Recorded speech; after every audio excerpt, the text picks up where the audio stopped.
Hello everyone, welcome to Alika study point. আজকে আমাদের ক্লাসের টপিক হলো ভারতের মধ্যে ভারতরত্ন পুরস্কার প্রথমে কে পেয়েছেন এবং বর্তমানে 2022-23 সালে কে কে ভারতরত্ন পুরস্কার পেয়েছেন সেগুলো ক্লাস নিয়ে আজকে আলোচনা করব। দেখা যাক, শুরু করি। ভারতরত্ন পুরস্কার প্রাপক, এখানে দেওয়া আছে ভারতরত্ন পুরস্কার প্রাপকদের নাম, কোন সালে এখানে দেওয়া আছে প্রাপকদের নাম, এখানে বিবরণ, এখানে দেওয়া আছে যে কত সালে ভারতরত্ন পুরস্কার পেয়েছেন।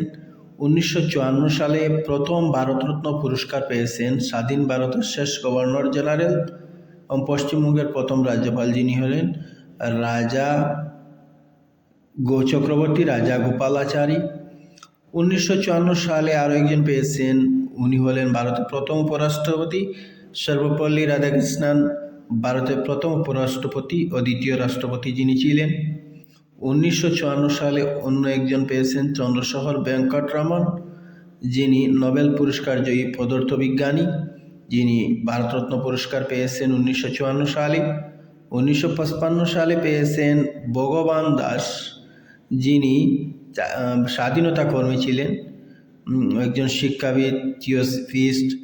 1955 সালে ভারতরত্ন পুরস্কার পেয়েছেন এম বিশ্বেশ্বরায়া, যিনি হলেন সিভিল ইঞ্জিনিয়ার এবং রাষ্ট্রনায়ক। 1955 সালে ভারতরত্ন পুরস্কার পেয়েছেন পণ্ডিত জওহরলাল নেহরু, যিনি ছিলেন ভারতের প্রথম প্রধানমন্ত্রী। 2019 সালে যিনি ভারতরত্ন পুরস্কার পেয়েছেন ভারতের 13তম রাষ্ট্রপতি প্রণব মুখার্জি। 2019 সালে যিনি অসমের একজন গীতিকার গায়ক ভূপেন হাজারিকা, উনি হলেন গায়ক, গীতিকার, সুরকার, কবি, মরণোত্তর ভারতরত্ন পুরস্কার পেয়েছেন। 2019 সালে নানাজি দেশমুখ, উনিও ভারতরত্ন পুরস্কার পেয়েছেন, সমাজকর্মী, রাজনীতিবিদ, তিনি মরণোত্তর ভারতরত্ন পুরস্কার পেয়েছেন। 2024 সালে কর্পূরী ঠাকুর, বিহারের প্রাক্তন মুখ্যমন্ত্রী, যিনি মরণোত্তর ভারতরত্ন পুরস্কার পেয়েছেন। 2024 সালে আরও একজন পেয়েছেন, ওনার নাম হলো লালকৃষ্ণ আদবানি, যিনি ভারতের 7ম উপপ্রধানমন্ত্রী। 2024 সালে পেয়েছেন পিবি নরসিমহা রাও, ভারতের 9ম প্রধানমন্ত্রী, তিনি মরণোত্তর ভারতরত্ন পুরস্কার প্রাপক ছিলেন।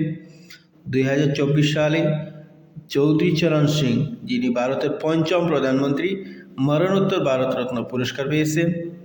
2024 সালে এম এস স্বামীনাথন, যাকে সবুজ বিপ্লবের জনক বলা হয়, উনিও মরণোত্তর ভারতরত্ন পুরস্কার পেয়েছেন।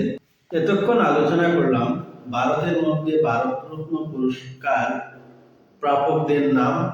Thank you everyone.